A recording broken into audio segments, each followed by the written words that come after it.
Hey, Rodion, I don't know if you heard what Sergey said. Can you hear it?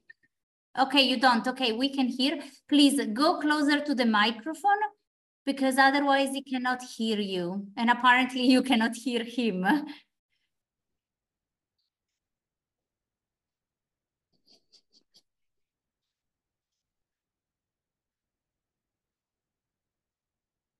Thank you. Thanks a lot.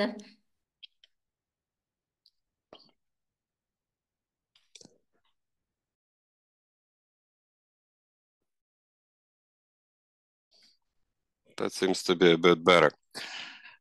Okay, before we get started, let's think of the rules, just in case. Please keep your microphones off if you're not speaking.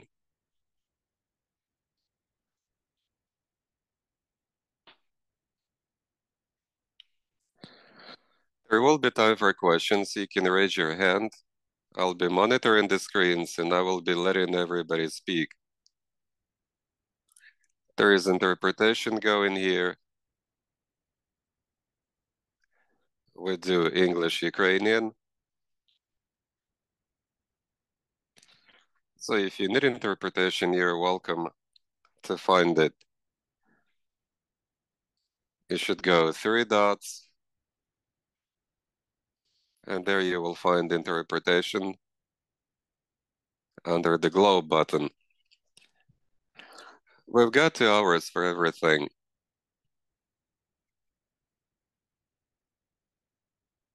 It's going to be a roundtable format featuring a few presentations.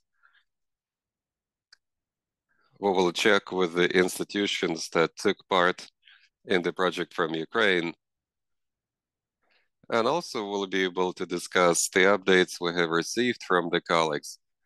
So without further ado, I'd like to turn over to Yuri Balanuk, the chief of the National Qualification Agency, for the opening remarks.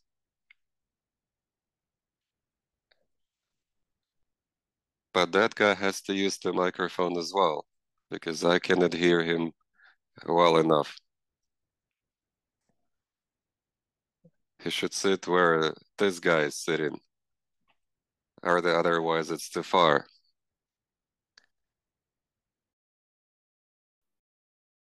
Rodion, sorry to interrupt again, but just because you may not hear our interpreter when he passes the message, he said that he can only hear from the place where Rodion is seated, so very close to the microphone. Otherwise, he cannot hear your colleague. If you don't mind either passing him the microphone or moving to the microphone.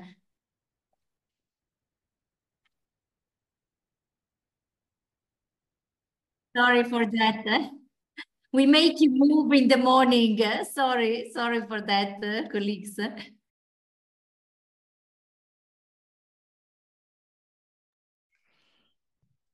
Okay, on the 9th of May 2023, there was an invitation from the European Commission and Ukraine joined the European training market, which involves all EU countries and other countries which are candidates for EU membership. It's about adaptation of skills to the needs in the labor market. It's about adult education and occupational standards. To this country, it's also about integration with the European qualification space, which we have been able to see throughout the year. I'm a national coordinator of the European Training Year, and I know what was done in the country throughout the year. I could see 48 partners taking part in this. Among them, you get executive authorities, MPs of Ukraine, Supreme Council committees, social protection, federations of employers, trade unions, education institutions, local self-government bodies, other institutions. Our team have been able to conduct 51 events covering almost all of the territory of the country. About 35,000 participants have taken part in the activities run under the auspices of this endeavor. It is important to say that all of that was done in the format of a social dialogue. It's about labor market, employers, government. Following the official closing ceremony of the European Training Year, there has been a conference, European Training Year, what's next? Next comes the efficient organization of human capital, retraining, adult education. People need to gain the skills demanded in the labor market. So all of that should be taken part within the social partnership. It is important that throughout the year, if you think of gaining the skills demanded in the market, that thing has been discussed at the top level in Ukraine and the EU. And we have been able to highlight the significance of this in the top level in the country. This roundtable is a good opportunity for all of us to share success stories of skills and see how we can improve qualification, requalification, investments in skills and human capital. And also we can think of developing qualification system further. And one more thing, the national qualification system has seen activities conducted within the European Training or Skills Year. In this country, 127 qualification centers are in operation. They have issued about 4,000 certificates to people as they gain their skills. The register of qualifications carries 530 experts, includes 530 experts, which inside the system of qualification can see if the centers are doing the right job. In the country, the register carries 358 occupational qualifications standards.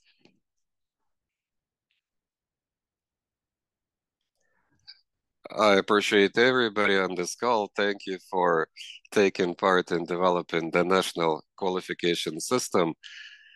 The national agency is a service organization in this, and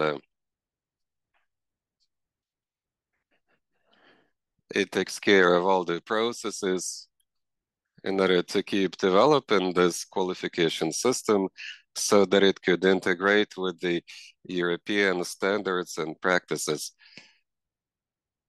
Thank you all for taking part in this roundtable, and thank you for your participation throughout the year. Thank you, Yuri. I'd like to turn over to Francesca Rosso, representing ETF.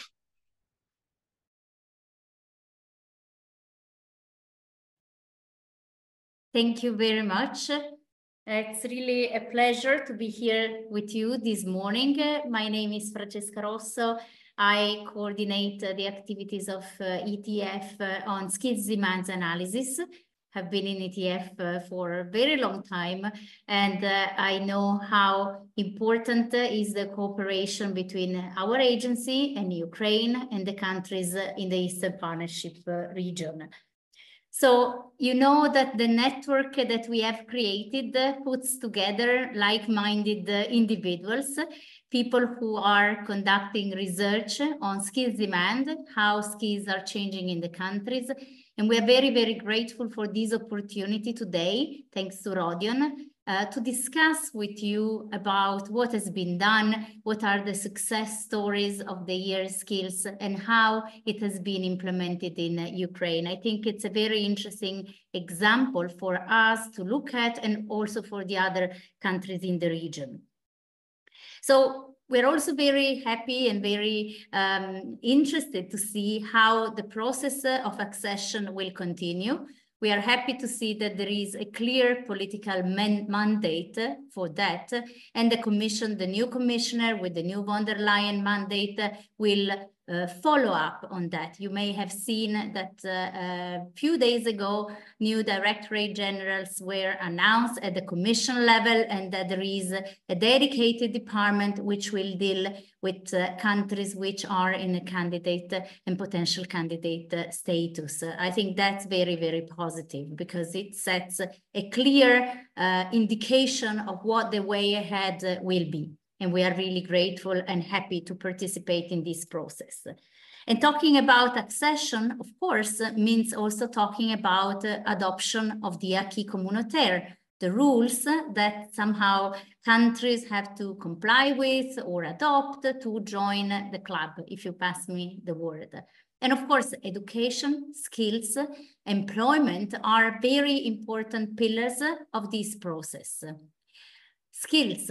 Skills has been on the agenda, political agenda, for a long time. But I have to say that never as today, they have been high in the political agenda of the European Commission. And of course, as an agency dealing with skills, with human capital development, and advocating for human capital in countries which can take the opportunities offered by the new labor market, the new economies, we can't be happier. What we have seen in the countries, and also in the discussion that we have regularly with our counterparts, is that technology and other drivers of change are affecting all countries and impact, of course, labor markets widely everywhere, with different scope, different velocity, but everywhere, every country is affected. But one interesting element that I want to share with you, what we see is that for countries, it's much easier to equip the technology, to pay for technology. Technology is there. It's not that difficult to, buy technology from other countries, or even develop technology in countries to really go faster in this race.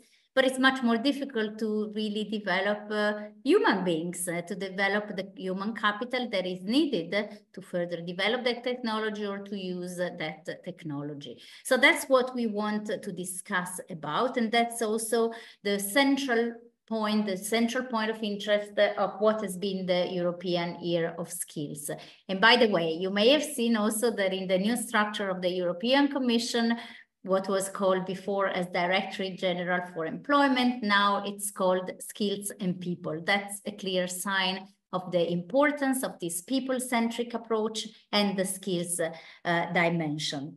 I'm very happy to hear my predecessors, how many events have been organized during the year in Ukraine. It's impressive. It's basically one per week. It's really incredible. And the amount of people that you were able to engage is also striking. And I think it's a very important sign of commitment and of the good work that the authorities are bringing forward in a difficult context in your country. And I really want to thank you professionally and personally for that.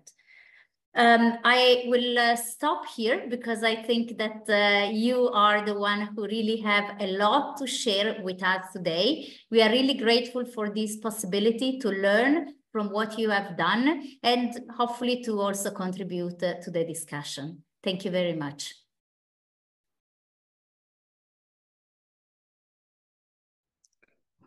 Thank you very much, Francesca, for this. I'd like to turn over to Alexei Miroshnichenko.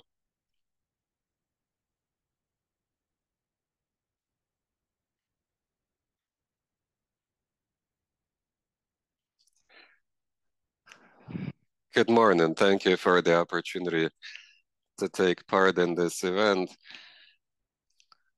I'd like to thank the National Agency for active participation in building the national qualification system, and also kudos to EDF team. I'm happy to welcome you. And Natalia, hello. A long time no see. You've been doing a good job, and I think you will keep doing this for the country. Speaking of the European Year of Skills, I'd like to go through the priorities identified there, and Let's see if they're gonna be useful to Ukraine. There are actually 6 skills, as far as I know, that were priority skills throughout the year.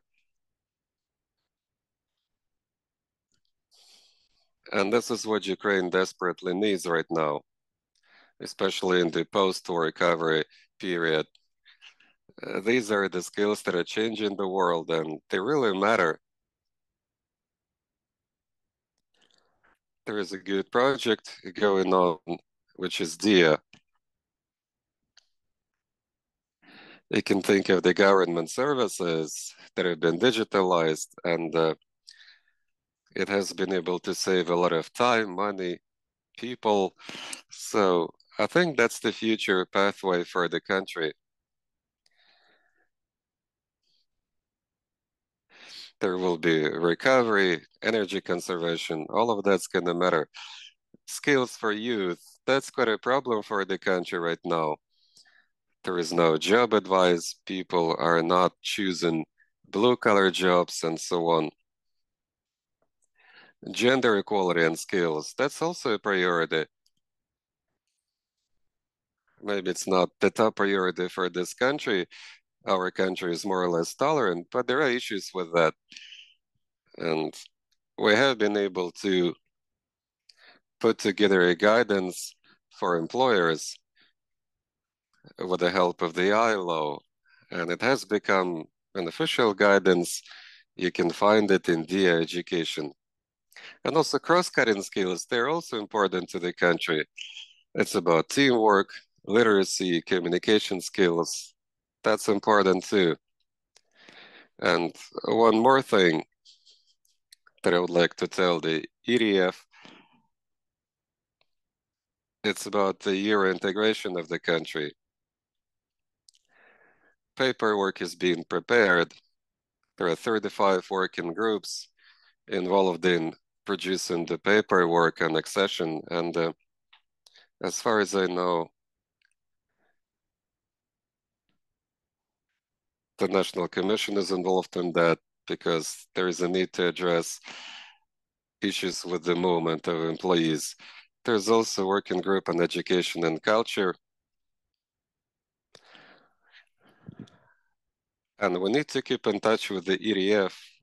We're going to need your assistance in these things. We need to get exposed to the practices of other countries in order to conduct better negotiations at the end of the day. So again, thank you very much for this opportunity to join this call. Thank you.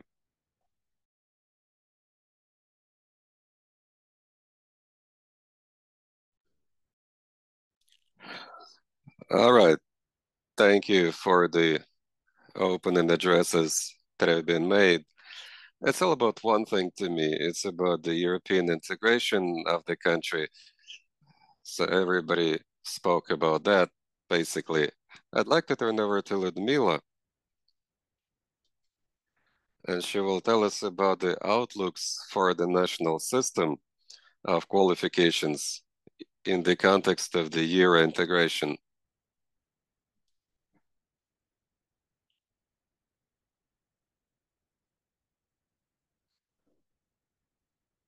Hello, today I'm going to speak about the outlooks for the national qualification system.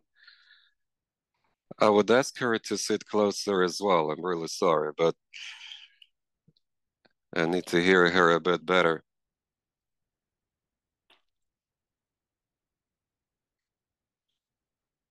One of the things we gotta do is build a modern qualification system that enables human capital.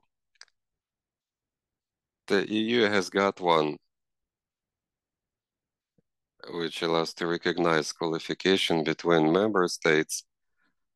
The integration of Ukraine into that space requires adaptation of our qualification system with the European standards.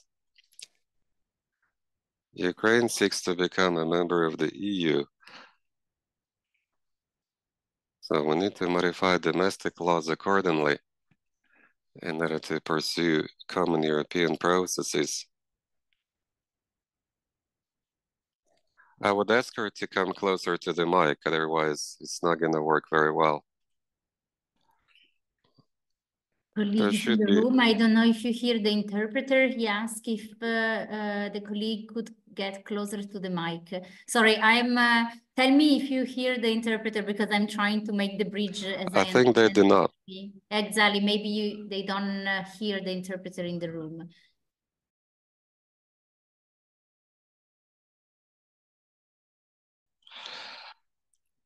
Okay, this part is about qualifications. So it aids in integration of the labor markets with the countries of Europe. It allows EU citizens to freely move across the EU.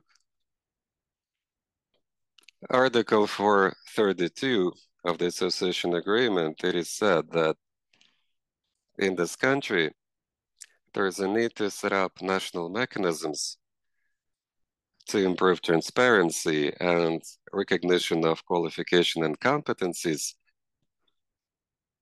And whenever possible, European experience has to be used in that.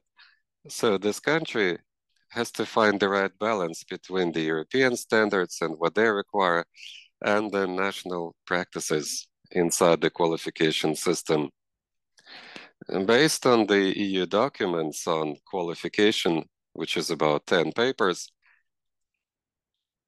and the national agency takes part in this endeavor, it is possible to think of some ways of integrating the European standards in the Ukrainian legislation. There are 4 key items the National Qualification Agency addresses these days. There should be a mutual recognition of qualifications. There's a need for a mechanism for that. It has to be established between Ukraine and the EU. There should be procedures in place to adapt the national system to that of the European Qualification Council. And certain global steps have been made in that direction.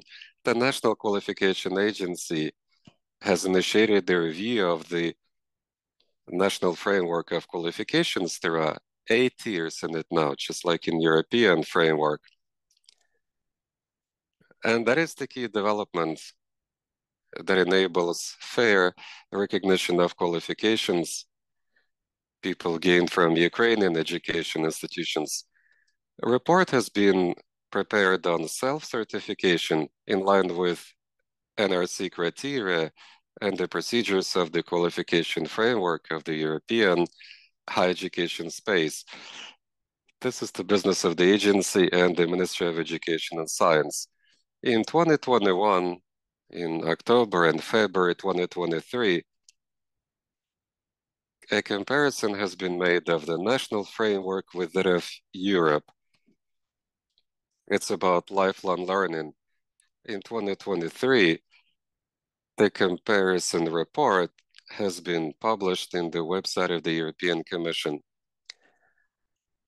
After that, a joint action plan has been made for Ukraine for the next period.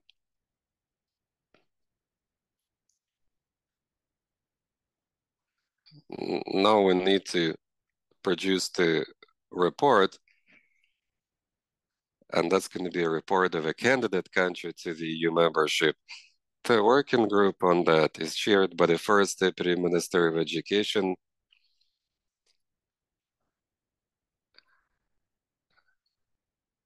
and he is the deputy chair of the respective working group.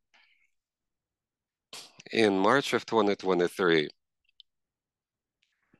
we checked with the Ministry of Education, and the National Qualification Agency has established a National Coordination Center of the European Qualification Framework for lifelong learning in the country.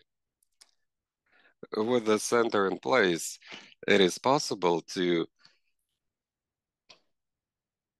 make a direct comparison between the Ukrainian and European education framework. I'd like to highlight positive developments in this comparative procedure for Ukraine.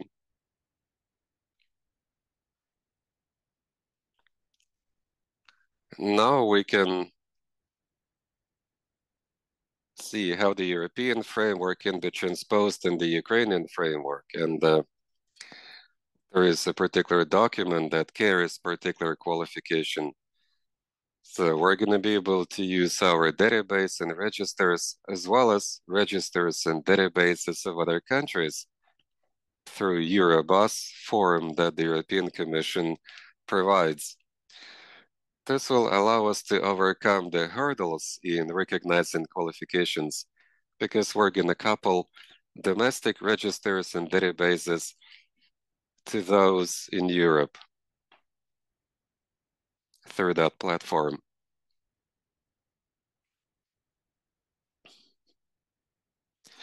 And in that case, our qualification system will be more understandable and it will aid in recognizing qualifications gained abroad. And Ukrainian labor market will receive qualified workers. One more thing is the harmonization of the job classifier with ISCO 08. We have been working on this since 2023, and this is quite an urgent need. The job classifier has to be modified in order to be more up to date. It should be in line with the European standards and demands. Most importantly, it should gain a more efficient format. Right now, our classifier is obsolete. It carries the jobs that are not so topical today in the labor market. Some of them are gone, but it doesn't carry the new jobs that appeared in the market, which is why occupational standards are being drafted. Occupational standards are in line with the EU demands. The qualification characteristics were developed back in the SSR and they are too old. They fail to meet the demands of time. In the Ukrainian Register of Qualifications, there is Occupational Standard 358 already approved. That's too little, but the agency keeps working on it, making changes to the routine of drafting. They also keep reviewing the existing standards, making them more flexible and meeting modern demands. So we harmonized the job classifier. We tried to make it up to date. This is work in progress. Next thing, regulated profession policy. In the EU, there is such a thing as a regulated profession, regulated job. So in the EU, there are certain requirements on knowledge, skills, and abilities in certain professions, like doctors, nurses, architects, pharmacists. In the EU, they are considered regulated. So each country puts certain requirements on those. And the idea is to enable a high occupational standard in those professions. In our country, the legislation doesn't carry such a thing as regulated profession, and each ministry and agency might interpret this their own way. And it might not be in line with the overall needs of the labor market. Directive 36 of 2005 of the European Parliament and Council recognizes professional qualifications and it carries the notion of regulated professions. That directive and the next one, 958 of 2017, is about proportionality that should be checked before you pass new regulation on a profession. So these directives are supposed to help the country implement respective provisions on regulated professions. There is a need to come up with a set of notions about the regulated professions. We need to determine the requirements and criteria to select a particular profession as regulated. We also need to determine the agency responsible for this. So we've got to establish a system recognizing a particular profession as regulated. The candidate status requires that. The agency keeps working on that. We work with a couple of international experts and we address regulated professions, among other things. Now, micro qualifications.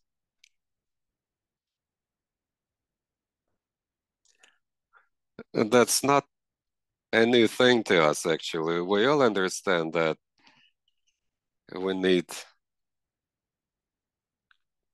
flexibility in this, and that's quite an urgent need today. There are certain challenges that we're facing with this. People should not spend a year or two to learn and to gain qualification. They can actually choose a micro qualification and then they can master the micro qualification, which is going to help. We supported the idea of micro qualifications back in 2022. We established a working group back then with the Ministry of Education, and that's where we worked on micro qualification and all that it implies. The National Qualification Agency is taking part in the Erasm project, Create for Teach, and the agency is improving the skills of teachers in this country as well as in Albania and Montenegro by creating a mechanism to recognize micro qualifications based on open online courses. Recommendations have been produced to promote micro qualifications in the country, and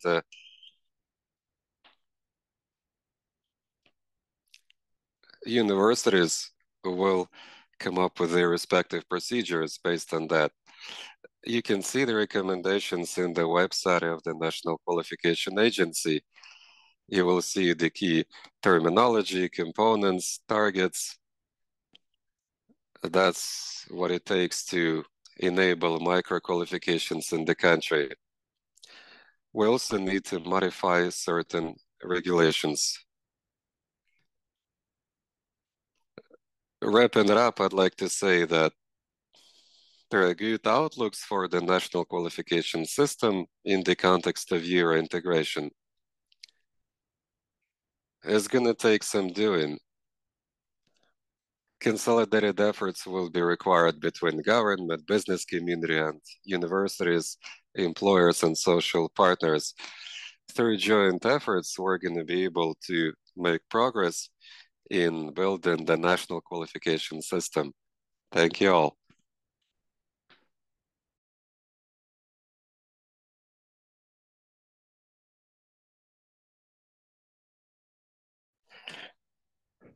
Thank you, Ludmila. You have actually been able to make a good conclusion, and that allows us to segue into the next presentation from the EDF, and that's going to be about micro qualifications. We're doing a lot about that, and there have been achievements and success stories, products.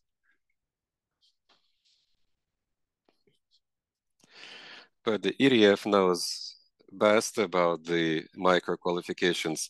Let's have it from Anatoly Garmash now. He will tell us about the current status of micro qualifications. What are the challenges for the country in this matter? Hello. Thank you for the invitation. The previous presenter has spoken so eloquently about micro qualifications. I have prepared a presentation on this.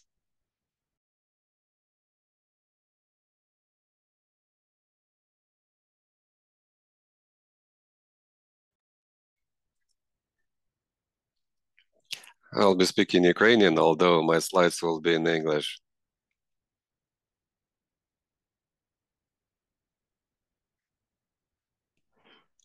I remember a project going in Ukraine involving EDF,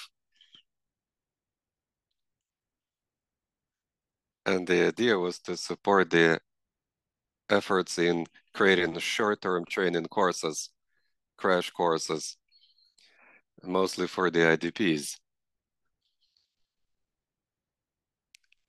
Adult education crash courses allowing people to gain the skills, retraining, requalification, that's going to be the top priority for the next decade, if not longer.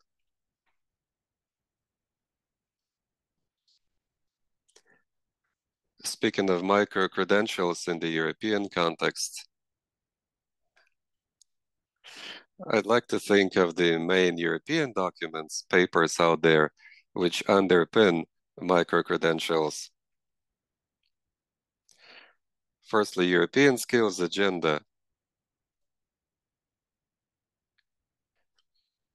which addresses the introduction of micro-credentials, and it goes in line with advanced qualification and the possibility to gain skills by completing short training courses. There are European recommendations on individual learning accounts and micro-credentials.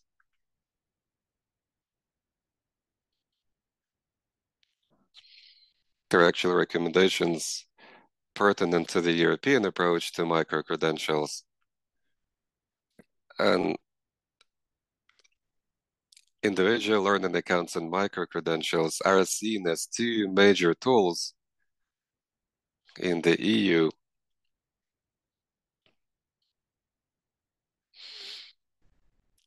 that allow individuals to develop and recognize skills throughout their lives.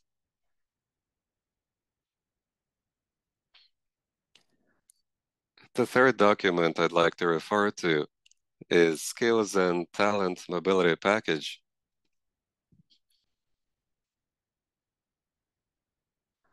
which was approved last year. This one is focused on engaging workers from other countries, and the key idea is to recognize their skills inside Ukraine so that these guys could have a possibility to get employed. So it's based on the skills-first approach. And there have been initiatives proposed for the next 5 years in the EU. Union of Skills is a new one. It has been announced by the European Commission, and the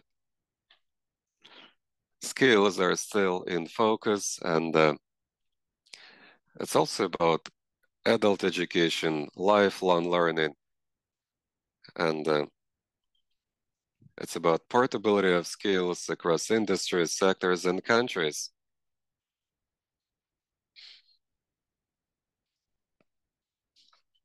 So from the very outset, lifelong learning has been the underlying thing. It's been a strategic pathway in the qualification sector. Let's see if that's something topical for Ukraine. I have been able to find some data on lifelong learning for adults.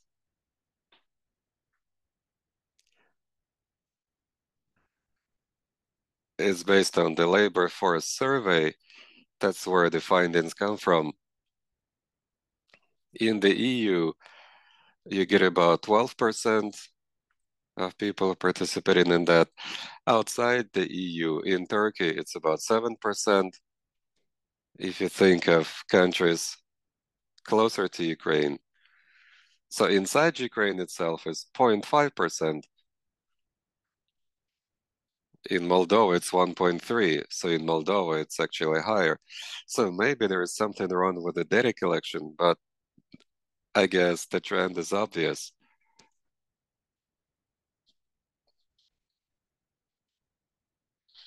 If we go back to the European recommendations and the way they handle micro-credentials,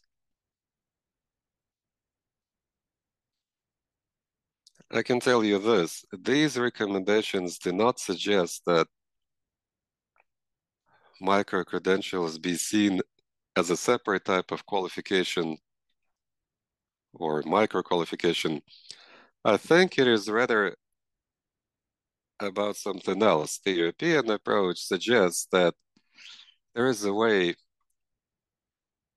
to use particular approaches for micro-credentials in order to improve learning possibilities for people throughout their lives.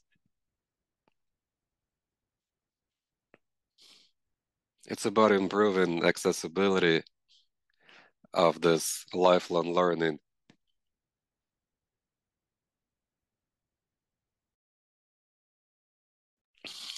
For adults and actually everybody. It's not only something for disadvantaged people. So the European recommendations carry a definition of micro-credentials. Any certificates that are in line with that definition should be trustworthy and they should be considered quality records. That includes short-term training courses, modular courses, upskilling or reskilling short courses. There can also be certificates that allow you to demonstrate your competency. It may also be a way to show the results of informal learning or training. 10 principles have been proposed for micro-credentials. If a training institution practices these 10, then the certificate they issue will be trustworthy and will be considered a quality record. Last year, the EDF has been able to produce a number of guidelines on how to implement these principles. It's about drafting and issuing micro-credentials. This has been prepared jointly with the leading experts in the EU and even outside the EU. They engaged providers in designing and issuing micro-credentials, and they also involved policymakers in developing national policies on micro-credentials. I'd like to highlight some of the recommendations pertinent to the national policy on micro-credentials. Firstly, is there a need to make micro-credentials a part of the legislation? Typically, nowadays, countries do not choose to focus on explaining what micro-credentials are. As a rule, they use existing approaches and micro-credentials to improve possibilities of lifelong learning for all people. Some make it a part of their legislation, like Spain, they make it a part of their VAT law. They certify the elements of competence. They make it a part of the competence standard.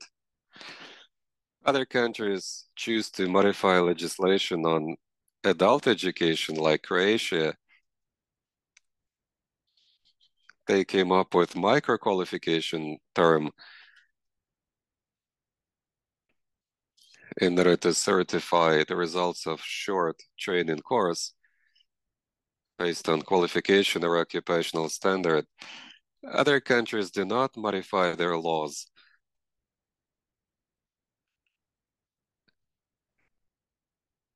They might come up with national framework recommendations, and Ludmila spoke of one,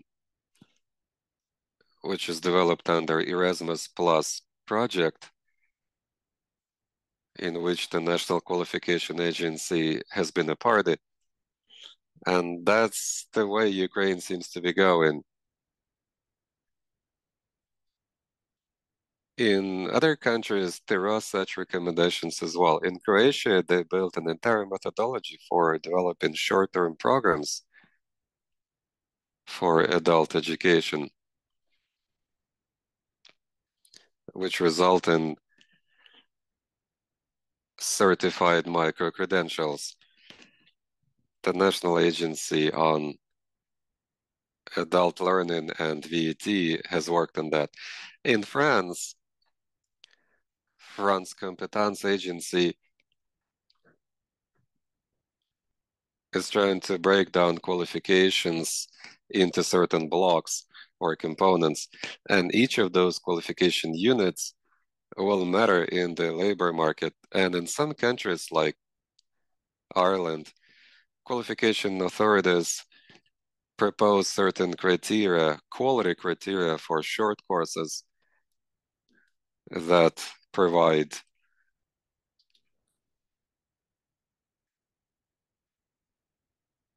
something that they call reward. They do not call it micro-credentials. They also publish information about micro-credentials. They put it into the databases. In most countries, this is the information about courses and programs on upskilling or reskilling. A database like that is typically developed by the Employment Service under the active employment policy.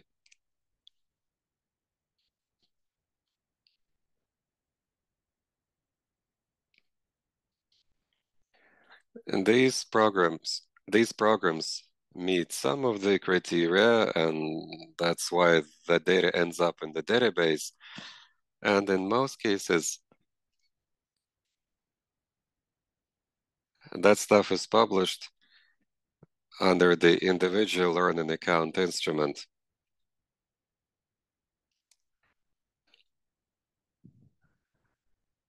Czech Republic has done that, Lithuania as well. So you're welcome to use the links in my presentation. I think the organizers are going to share the slides with you. So there seems to be lots of programs around, and let's see, what do they actually do? There is a recommendation which suggests that micro-credentials should be made more comparable and understandable based on common structured data format and skills or competence taxonomies. There is a European learning model.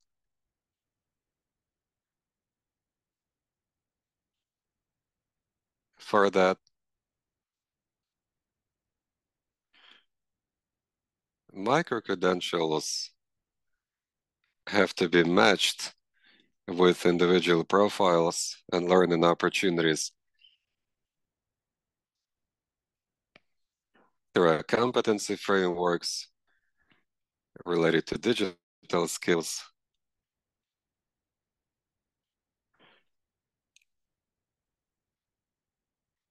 Also, that includes green skills. There's an example of Croatia that comes to mind. Their database carries a catalog of skills.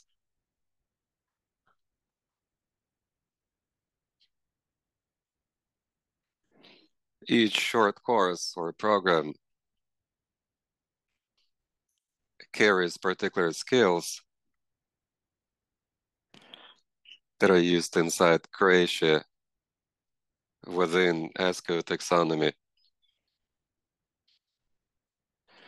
So all of these micro-credential certificates will matter to people, and the key recommendation is that micro-credentials have to be issued as a digital record.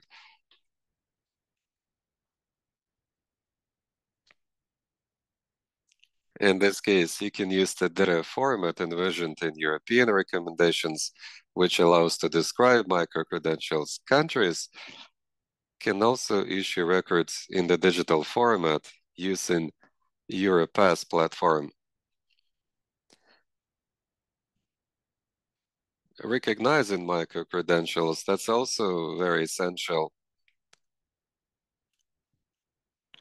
It is important in terms of international mobility and intersectoral economy.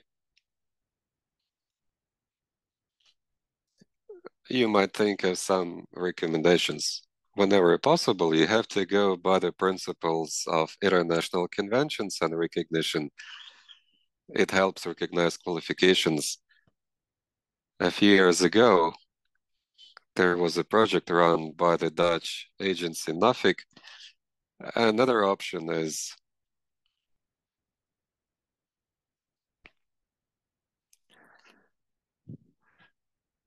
to aid in recognition procedures by recognizing credits or by recognizing micro-credentials among the alliances of universities. There is Univeil Alliance, which involves universities of Western countries. National Shevchenko University is taking part in that from Ukraine. You can get more on this if you follow the respective links. These are the recommendations. You can find them in English, French, and Russian. Also, there is a Ukrainian version of that. The European Training Foundation stays with Ukraine, and we keep endeavoring to support Euro integration efforts in terms of comparison of the qualification frameworks, but we also work on micro-credentials. A couple of years ago, we started supporting the drafting of 8 micro-credentials in the country. We proposed a particular data model for that under the project. We have been able to pilot the matching of that with the ESCO system. So there is room for improvement, and there's going to be more opportunity to publish the data on the courses.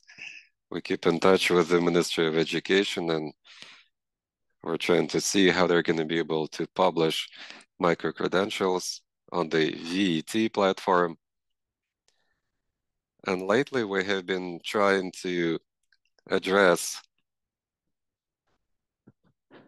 the drafting of micro-credentials in terms of evaluation. There's a need for evaluation component to see what are the results of particular training. And that's so important for the micro-credentials to be issued, and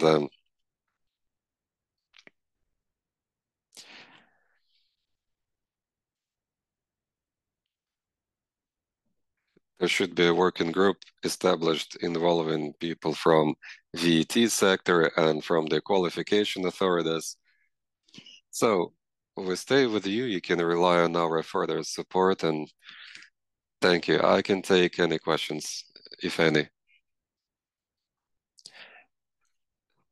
Thank you, Natalie. We appreciate the support. It's good that you stay with us, and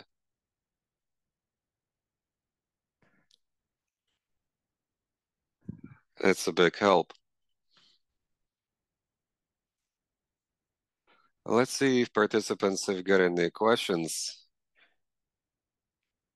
All of the slides will be shared. You will see them in the websites of the co-organizers of the event. There will be a video record of this event as well. Before I turn over to Alexei Miroshnichenko, I'd like to say this.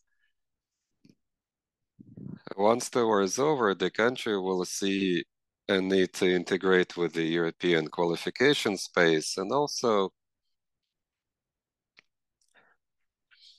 there's a need to understand what people are going to be doing the recovery in this country, building things back up.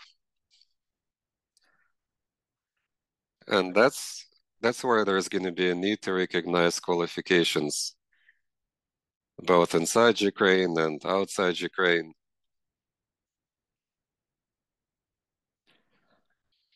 So I'd like to have Alexei tell us more about that.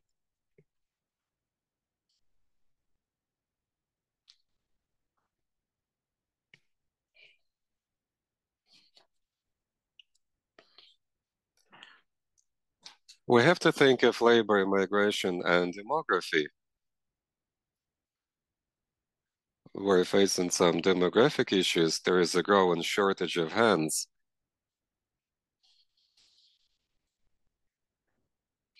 The Confederation of Employers is taking care of this.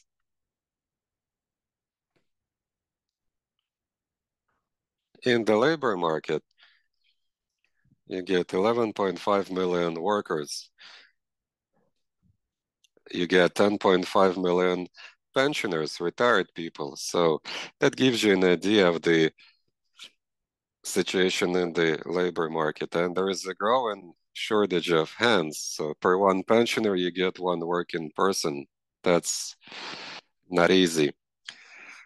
So we need to try and see who else can be engaged in the labor market. And we can think of some categories: people with disabilities, which are quite many in the country, and they could possibly be engaged in the labor market. Also, women, veterans.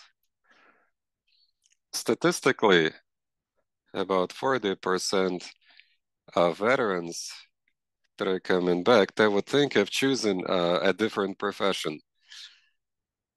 Also, we can think of engaging elderly people in the labor market.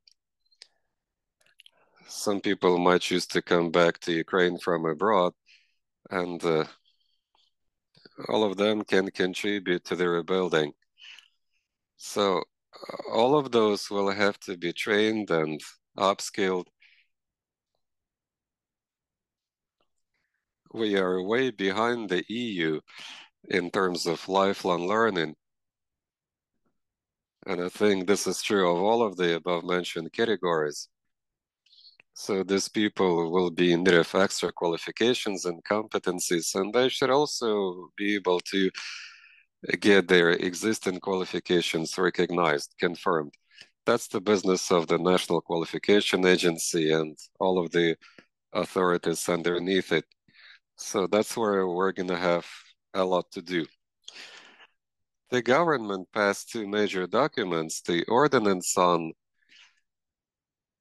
recognizing qualification of foreign workers and domestic workers. They passed the ordinance on recognizing foreign workers' qualification even earlier than for domestic workers. But nevertheless, it's a step in the right way. But there was no follow-up. There is an ordinance, but nobody did anything to implement it. So we have to think of it really carefully. I don't know what the national agency is thinking and all of the centers, but as far as I remember, there will be certain discrepancies that are going to have to be reconciled. If a foreign worker's qualification does not meet the existing occupational standard in Ukraine, then what are the options? What are the solutions? Does that guy need further training, or are there any other options? The qualification centers will need to see what they're going to do about that. It depends on the command and a local language or something. So we have to think of all of these components. We spoke with the demographic experts trying to see how many people could possibly come to Ukraine. And they say 300,000 or so, but nobody knows exactly. That's just a ballpark estimate. But we might expect a lot to be coming over here. An employment permit for foreign workers in Ukraine is not a part of the employment law. It's up to an individual employer. If they invite people from abroad to work for them, they need to check on their qualification and take care of them. There is a law on immigration. The government determines the list of professions where we need hands.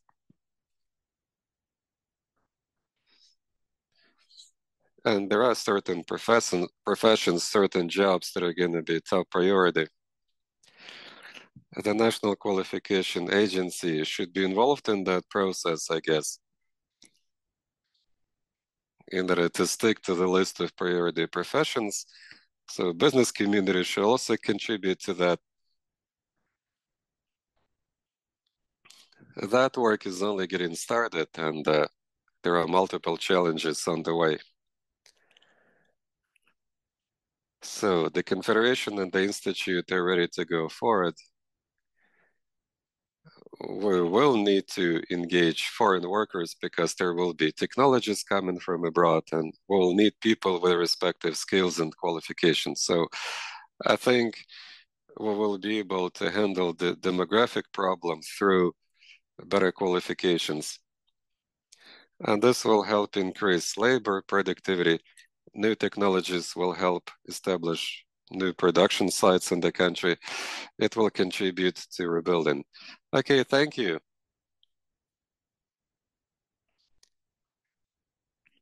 I can see there is a lot to be done. Education and qualifications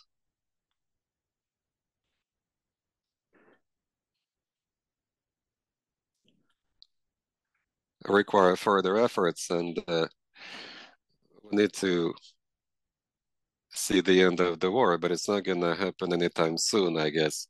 But thank you for telling us about that anyways. There are participants of the roundtable online, and they can put their questions as well. They can raise their hand, and I'll see it, and I'll let you speak.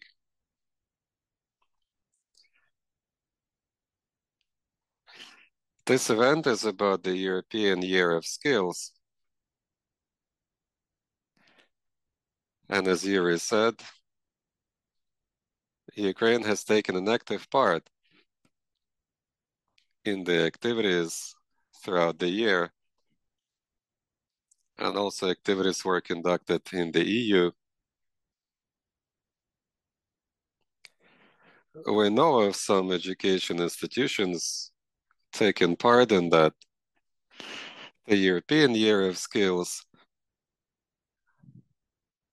is something that goes on throughout the entire year, and in different countries, things get done, and Ukraine did so as well. Let's have it from Larissa Sergeyeva, representing the University of Education Management. Please share your experience and tell us if it was useful to take part in this year of skills. Hello, dear participants. I think my slides are up on the screen. Yes, they are. Because of the war, economic transformations are happening. There is a growing role of education, which enables economic changes. So education facilities become indispensable in this.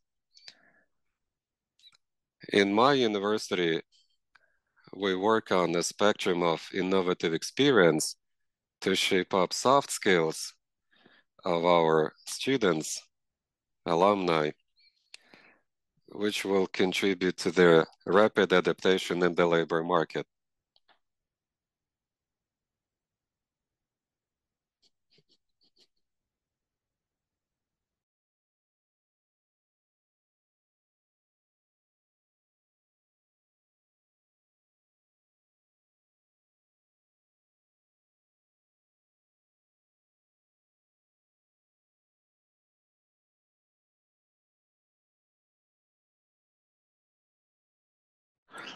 On the 18th of May, 2023, my department conducted the Festival of Science in Ukraine, year 2023, the European Year of Skills.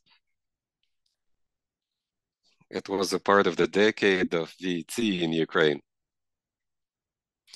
The events took place under the initiative of the Scientific Alliance, Soft Skills, Modern Skills of Successfulness. I'm happy to report that Director General of the Department and VT of the Education Ministry, Irina Shumik, took part in that. The participants were the people attending upskilling courses representing 14 regions of Ukraine. We had 3 sections addressing particular subjects. Polycultural education is one of them. It's going to help us integrate with the European space. Section number 2 was the Fair of Ideas, European market tools and opportunities. The 3rd section is a workshop on skills, stakeholders and employers' take on that. Dandiras Kasinskas took part in this, who represents the VT Center, chair of Association of Adult Learning of Lithuania. He addressed the participants in Ukrainian. In 2023, my department engaged people from innovative cluster and research cluster. They worked on learning products which could help train people for electric and technical sector. The European Year of Skills continued on, and we did the online presentation of the guidance technology for soft skills in VET establishments.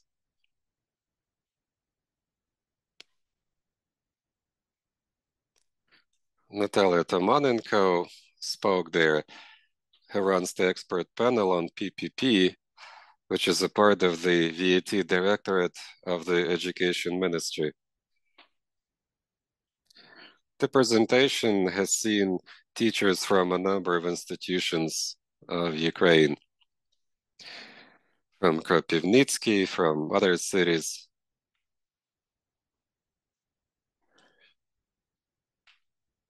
from Kryvyi Rog, Sumy, Chernivtsi, from Kiev. There has been an entire list of people representing VET establishments in various parts of Ukraine.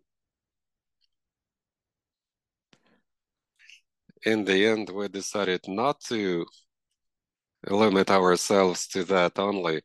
On the 20th of June of this year, we did an online roundtable addressing the best practices in enabling quality training of workers for electric and technical sector. We have seen an active part of the teachers from Svalyavka VET, Peryaslav Khmelnytsky Center,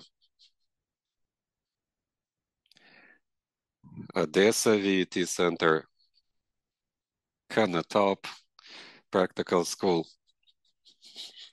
Kryvyi Rog Mining School, and I can tell you that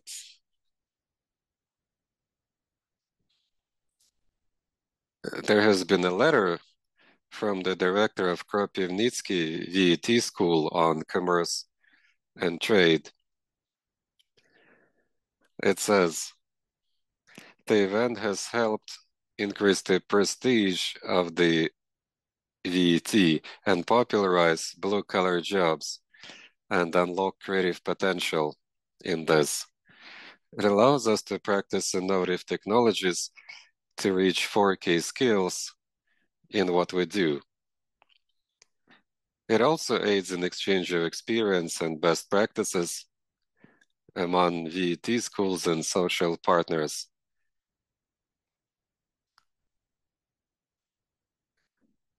Hopefully there's going to be further collaboration, engaging more qualified workers, and the department of the university will keep working on it. So we're going to be more than happy taking an active part in this because it really pays off. Thank you. Okay, thank you. So that speaks about how important the year of skills has been to you.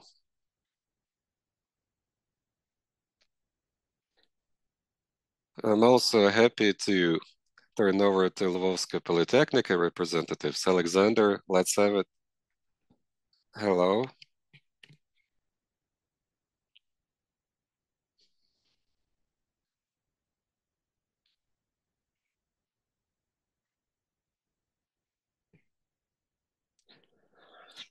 I'd like to thank the organizers, and personally, I appreciate the products of the teamwork that has been done, which is what we're discussing today. Technologies are evolving really fast these days. You get modern digital technologies that allow to transfer knowledge and shape up skills. And that has an impact on demand for short-term services. Lifelong learning, adult learning is about short courses, upskilling courses, and we can also see a lot of changes in training itself. And it's no longer something unique. It's actually becomes a standard. It's become an everyday reality for businesses. In order to be able to meet the demands of time and efficiently use modern technologies and improve existing ones, we have to think of sustainable economy and development in the energy sector of this country. We have to create conducive environment for all sorts of education services.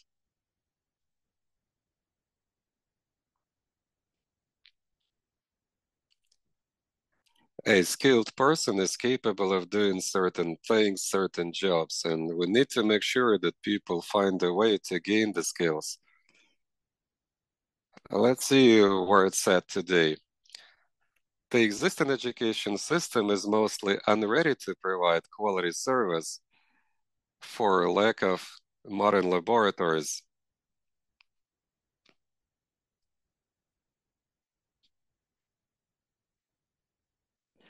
You have to consider the existing subjects and basic skills. Nobody questions that.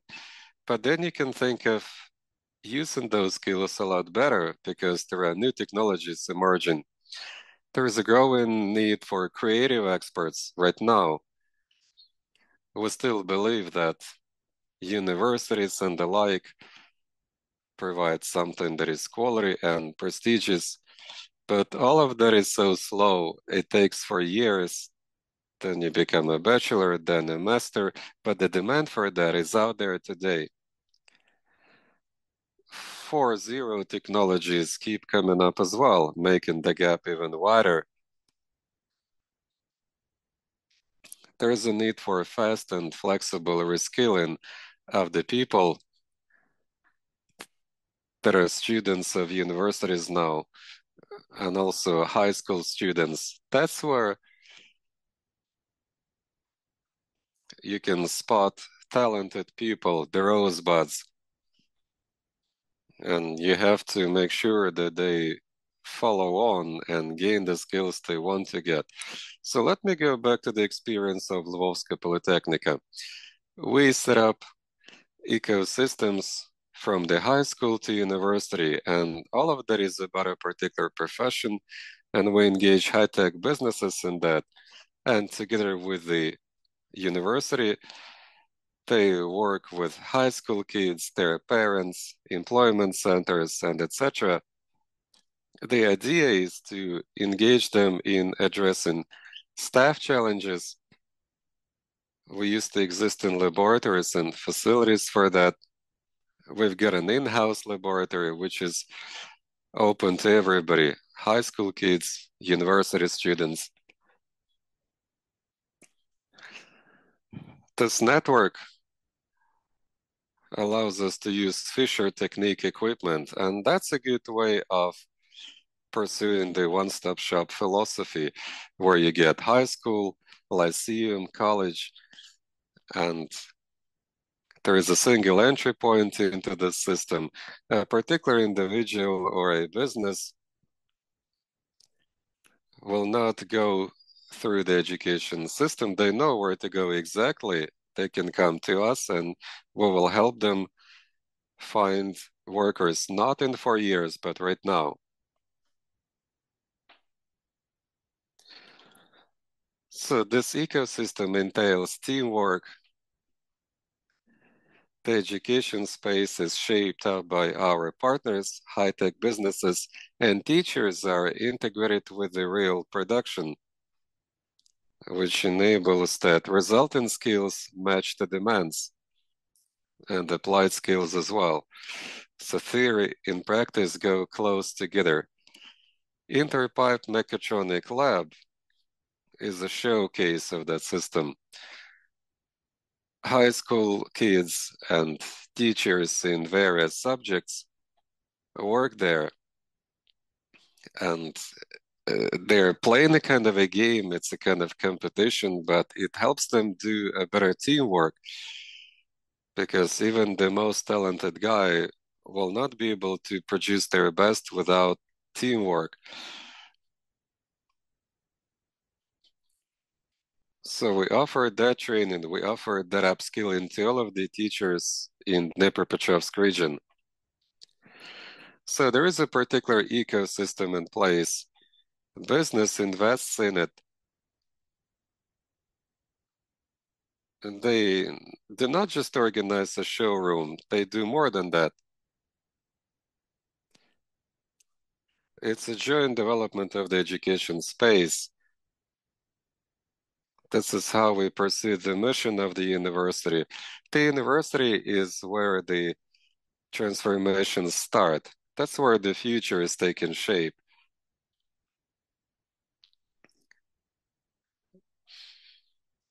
Our internal content features modern equipment. We offer continuous education process, which involves local employers. Euro integration processes are underway. So let's see what's the goal behind it. We work with Reutingen University and Esslingen University. So the university is a place where you get talented students. Businesses are coming to us to get answers to their questions in various sectors. And also, there are top-level professors capable of furnishing these answers because they've got students for that. So in this philosophy, we respond to a particular question or request, and that gets the education process going. There is a DAD grant, Laboratory Without Borders. It is safe to say that all of the equipment is something that allows us to make a better education service, but that's not enough to let people gain skills. We shaped up the remote access laboratory for German students. They could have access to our lab and vice versa. Our students could have access lab to the German in the German university. The idea was to turn on and off a certain facility in the lab, a certain device. So people are getting exposed to the basics of robots. We didn't need to have the same labs in the country. Through joint efforts, you can think of a Siemens lab in one university, and they've got particular equipment there. And through remote access technologies, education or training can be made a lot better. Sometimes we cannot make full use of everything this equipment offers, and not all laboratory locations of Tech are shown in this picture, but there are some more.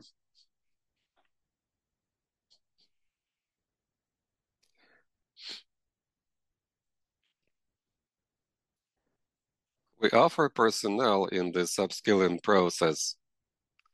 What if we buy a technology and launch it?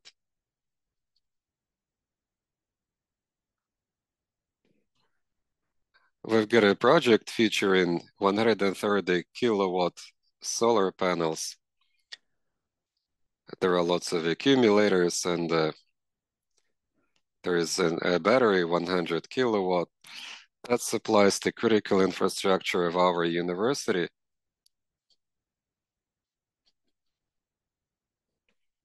And if you consider all of that, it makes us unique in this sense in Ukraine. And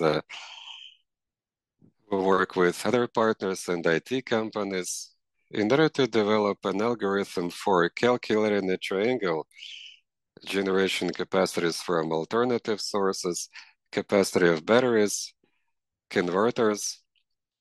We also consider the characteristics of consumers. We think in terms of energy sector and autonomy and economic gains.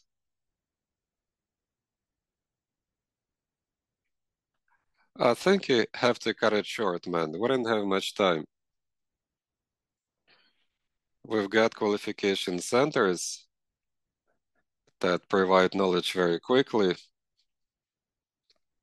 under the project.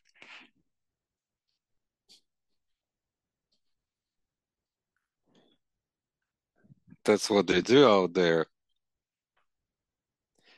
We engage business community in the education process, making it more flexible.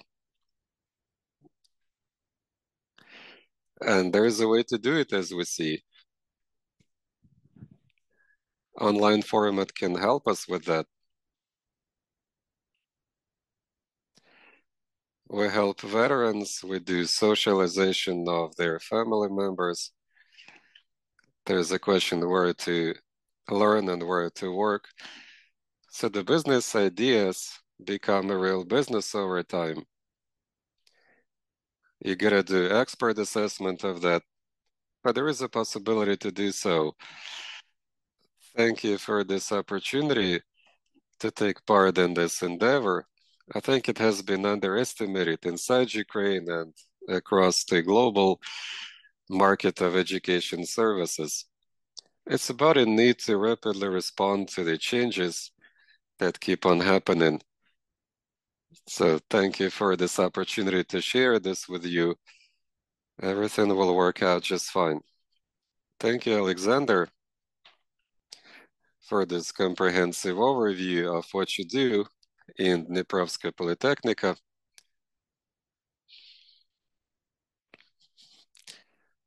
I'm sure people from Zaporizhzhia Polytechnica will also give us their overview. But please be brief, because we need to take questions and complete the agenda. Ruslan Kirikovsky is welcome to speak next, representing Zaporizhzhia Polytechnica. Hello, could you bring up my slides?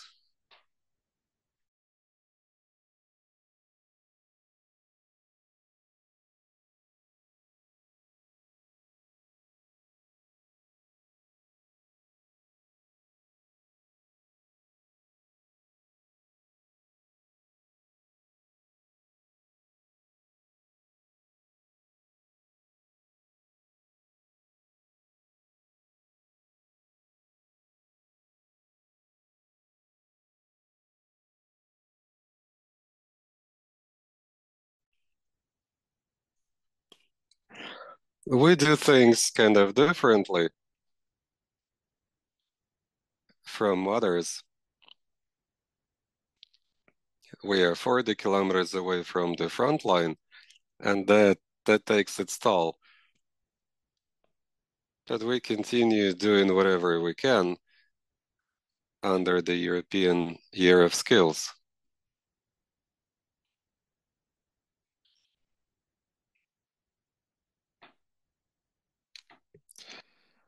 It's a modern multidisciplinary complex. 9,000 people attended. There are 160 education programs. The focus is placed on modern skills and technologies. We try to follow the trend. And one of the strategic partners is the National Qualification Agency. We signed a memorandum with them lately. Last October, we conducted a joint forum, Skills of the Future. We addressed various matters like collaboration with business, establishing competencies, training experts for a green economy in the future. Quite a lot of employers have been invited and people from business community of the region. So this has been quite a big event. We pursue modern training technologies. Last year, we worked with FANUC,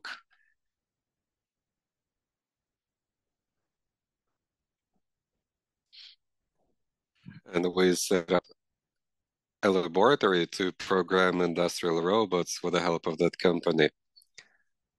We also are part of the World Skills, allowing our people to gain skills that meet global standards. And also they addressed a lot related to robotics. We collaborate with the lead producer of industrial robots. We keep extending the coverage and we collaborate with other industrial companies. Triadosvarka is one of them.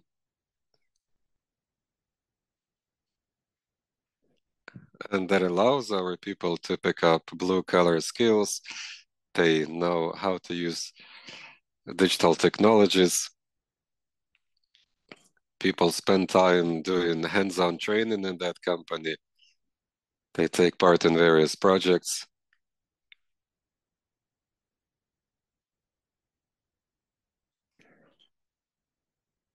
So we communicate with the producers and integrators of the robotized equipment, and we have seen a need to draft a new occupational standard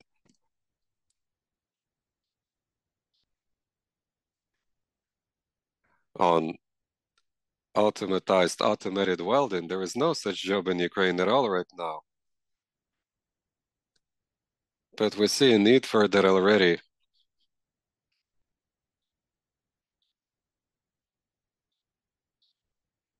Universities are not supposed to draft educational standards, but we can take some initiative and we can work with the integrators and the customers. You can see how the training is going on in one of the sites where automated production is found.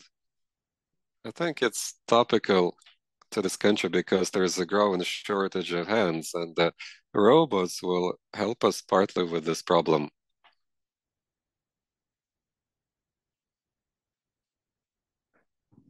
The university also seeks to improve in-house facilities. We work with local companies in programming and engineering analysis of production processes. We use TEBS terminal, allowing us to get access to modern tools. Zaporozhye is the industrial center of Ukraine. So we had to do something like that. We also seek to do upskilling. We collaborate with the universities abroad. We offer courses in English for our teachers and students. That's a part of our strategy of internationalized education. So we got to be competitive in the European market. So there are certain groups organized here and there. And then our teachers and students, they get a better skill in English in order to be able to speak with foreign representatives. We keep adapting our education program to the war-related challenges. We think of the post-war recovery needs. The focus is made on sustainable technologies and digital technologies. That's going to be key to Ukraine's post-war economy.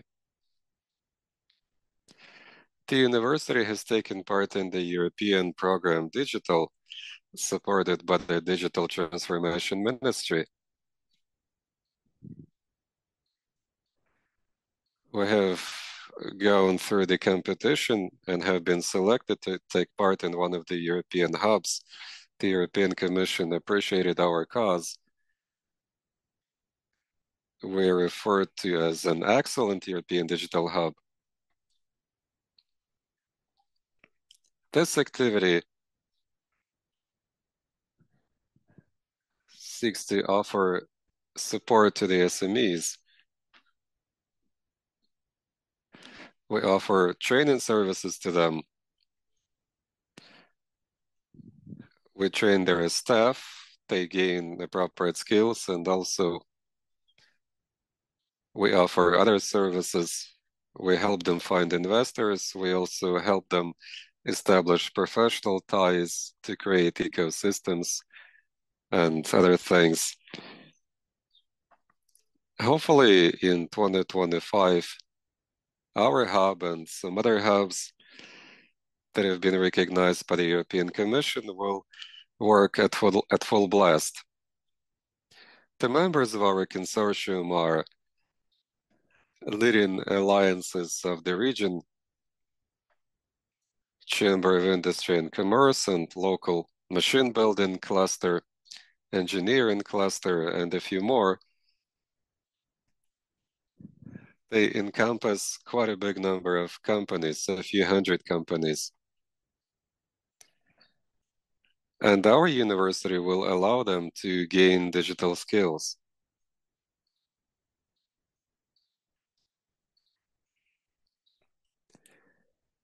Here we can see how digital services are provided. CAD/CAM system is used,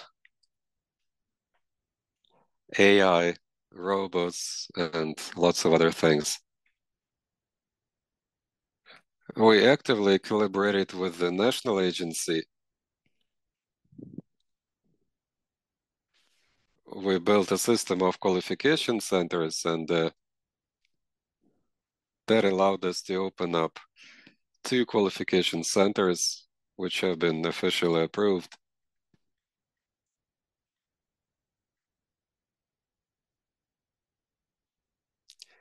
Electric welder grade 3, level 3, and energy auditor of buildings. That's another one, that's level 7 in the qualification framework. And we keep working on that further. We place the focus on renewable, sustainable technologies because these are going to be growing in importance further in this country post-war.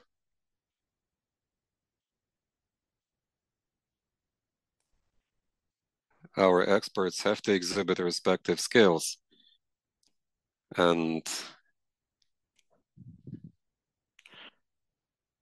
our university is a reliable center for development of human capital. Investments in education are welcome because that allows us to contribute to prepare and training new generations to play their part inside the country and also in terms of integration with the European space. And human capital will sustainably be developed as well. Okay, thank you. Let's have it from Olga, just briefly. We're running out of time. Let's take 5 minutes to see what were the key achievements that have been gained under the European Year of Skills. Could you just brief us on that quickly? I'd like to say hello and welcome to all of you. Before sharing success stories, I'd like to tell you about what happened before that. We collaborated with the national agency. Our Design and Arts College became a part of the team of the European Year of Skills. We did the art festival. Vision's a college for arts and design has a long history. It preserves artistic traditions. It is a part of future development of the artistic sector in this country. Students gain quality education, and that's actually the future of Ukrainian arts. We support young designers and painters.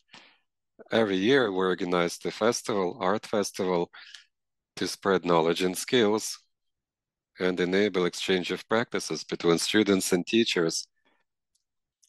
Artland Festival is a big platform which conduces to demonstration of creative potential of the youth. Under the auspices of the European Commission, this project has become an important component in developing new competencies among the participants. Today, we can go back to the success stories. Maria Mikhailishin, who runs the art school, they collaborate with us for many years. And that's a showcase of developing professional skills. That school has been taking part in this festival for several years. The teachers enjoy access to training sessions and master classes our college does. This year, they have been able to join master classes in woodworking, forging metal, graphic design, digital art, studio photographing, embroidery, and painting. With the help of teachers of the college, we helped the colleagues increase their professional skills and we integrated them into the education program. So they have been able to gain modern skills. There was a training session on media and digital literacy that we did, allowing teachers to be exposed to the basics of new technologies in digital design and graphics.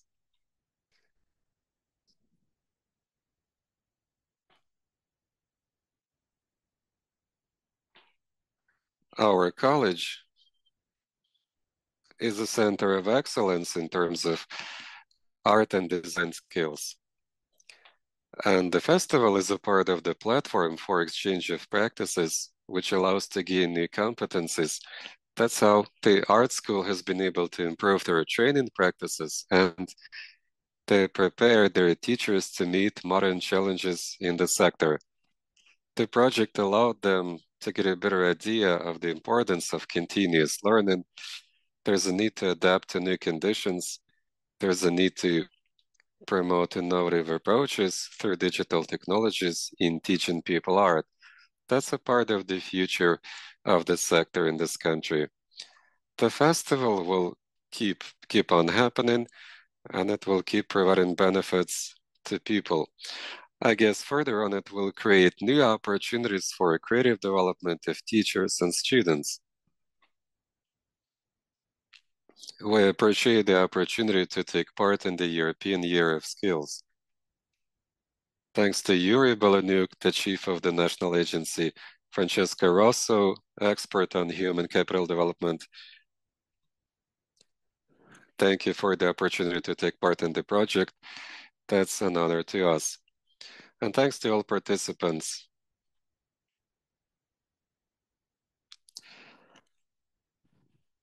Thank you for this overview.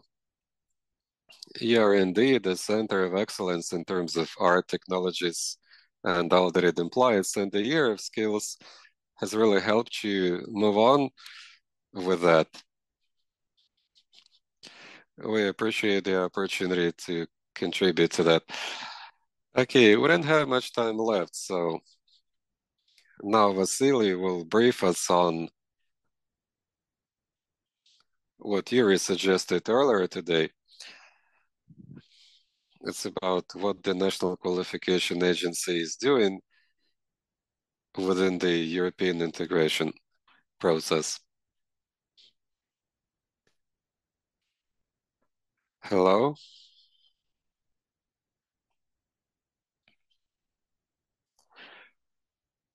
Let's think of further steps.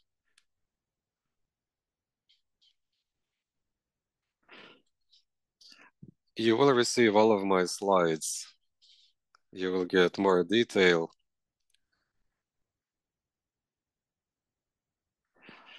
Last year, under the European Year of Skills, the European Commission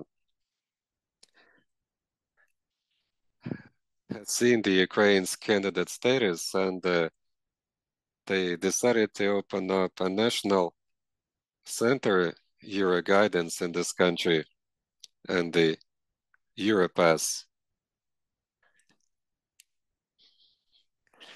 EQF has been mentioned earlier today.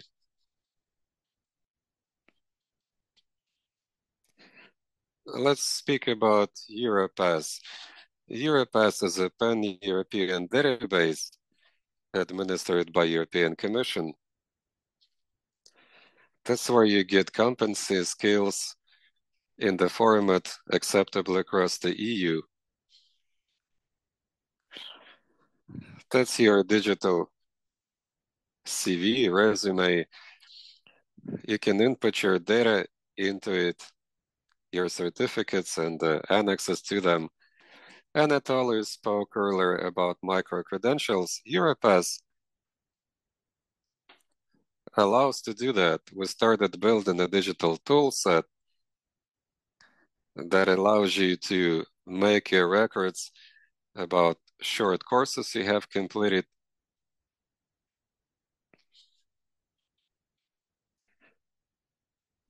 So you have completed the course, then you can input the data into the portal.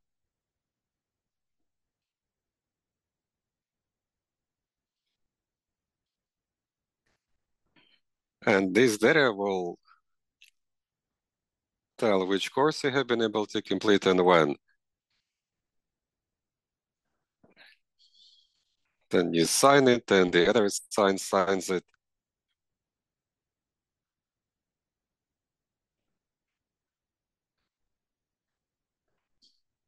And that will become an evidence that you have been able to complete a particular course. Now, speaking of Euro guidance, there is a Euro guidance center that has been opened in the National Qualification Agency, and it starts doing the job.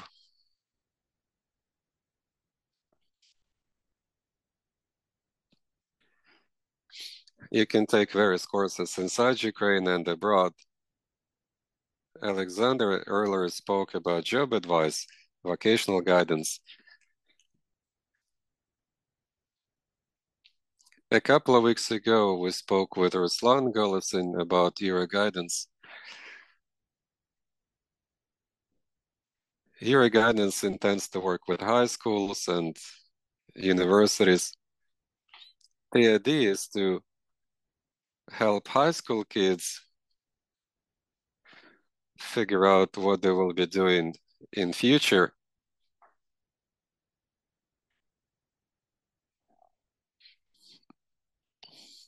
That's how we're going to help people make the right choice.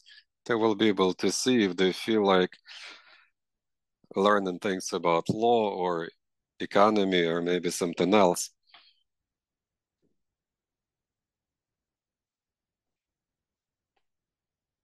So people will not be wasting time in respective training institutions and schools. They will be studying or learning something they really like. And that's going to mean they're going to be more successful further.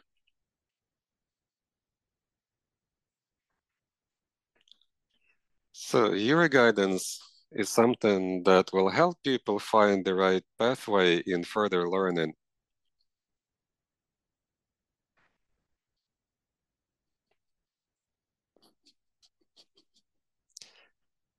There's a coordination center of the European qualification framework.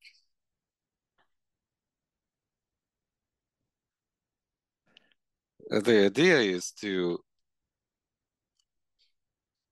explain the qualification to everybody, and also it's about helping people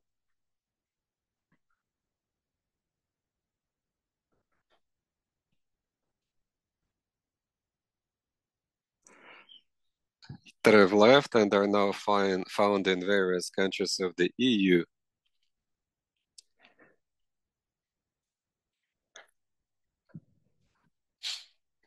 So the center helps people get the right idea of the qualification that can be offered in a particular country.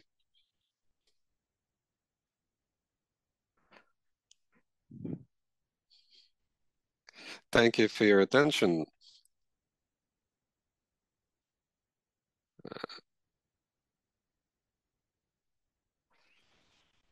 Thank you, silly anyways.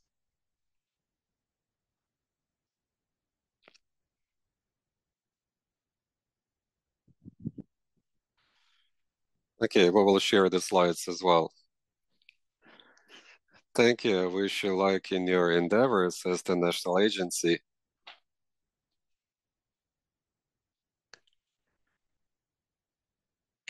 So I think we have had a very informative session.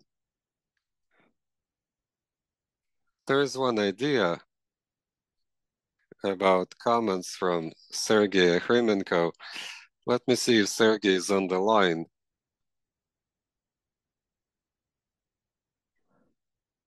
He seems to be, but he is not active, so we're paging Sergey.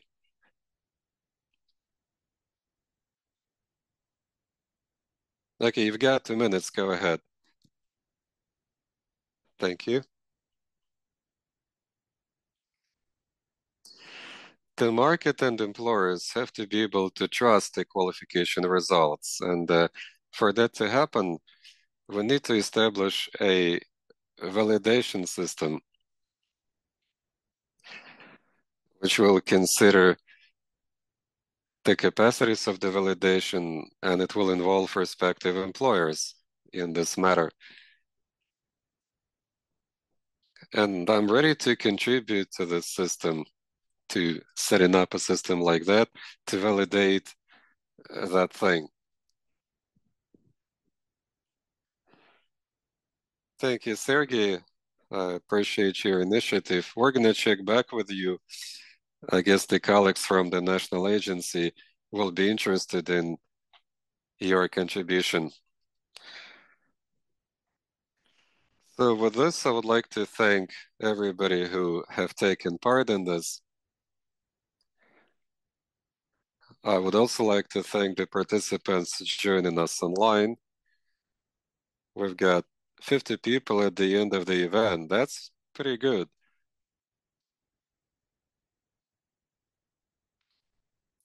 Before I turn back over to Francesco, Vasil would like to say just a couple of words. Thank you, colleagues.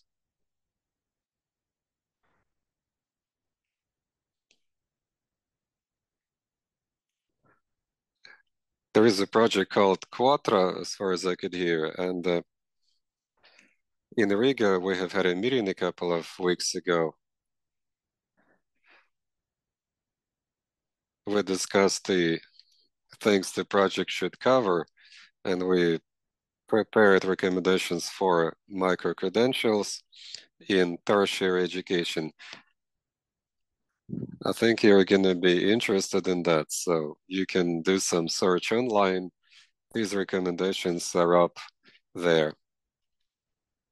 Okay, back over to Francesco. Let's have it. Your closing remarks. Thank you. Thanks a lot. Indeed, having 50 participants online and you in the room at the end of the event is a great sign of the interest that the discussion sparkled. And I was really interested myself and really eager to learn all these activities, initiatives that have been taken. It's really impressive, more than we could think, actually. And it's almost impossible to make a summary because I took note of many different elements that were discussed, qualification frameworks, legislation, profession, micro-credentials, portability across sectors and across countries. I think that's really the key issue of our time, the issue of mobility, which is not only an issue of mobility among countries, but it's also an issue of mobility within the countries and also within the sectors. If we want to make sure that our workers, the younger one, but also the elderly one, are able to really transit. We know there is no one job for life, and we are all facing that new situation. So, I mean, these and much more was mentioned, and a lot of very good examples. So I really want to thank you for your great inputs to this event, for the great cooperation that we have always had with the European Training Foundation. And of course, as it was said before, you know that you have a trusted partner. We are very glad and honored to work with you in this path, in this new path toward accession to the EU, and we will definitely continue to do so. Eastern Partnership countries, Ukraine, are a priority for the European Union, for the European Training Foundation, and we are really grateful for this excellent cooperation that we have with all of you. I don't know if my colleague Cristiana Burzio want to add anything, and I also want to thank Cristiana for the excellent organization of this event. Thank you, Francesca, and thank you all colleagues. I would like just to reiterate what Francesca has mentioned, and on the behalf of the Skills Lab team in ETF, I want to thank Rodion, our regional facilitator for Eastern Partnership, all the speakers today from the National Qualifications Agency of Ukraine, all the Ukrainian institutions and universities who shared their experience, my colleague Anatoly, last but not least, the interpreter, who allowed us to follow, because unfortunately we don't speak Ukrainian, so it allowed us to follow. And thank you, really, thanks a lot. Just one more word, this webinar today was the first of a series of webinars that under the Skills Lab network we are organizing, focusing on regional activities. Others will follow from now until the end of the year, focusing on other regions of where ETF is working, so South and East Mediterranean, Western Balkans and Turkey, and Central Asia. Last but not least, we will share all the materials from today in open space, which is a dedicated page on ETF website, and we will send you via email a link where you can retrieve all the materials as well as the recording. And again, a lot of thanks from my side, and hope to see you in our upcoming events. Thank you. Thank you, Cristiana, very much. Maybe because you mentioned social media and also communication and tools that allow us to be better in touch. We also have a LinkedIn group of the Skills Lab network of experts. You are encouraged to join the group. It's a place where we post news or information, articles, new pieces of legislation, and you name it. So if you wish to follow, you are most welcome to also follow the group. That closes from our side. And again, thank you very much. And back to Rodion.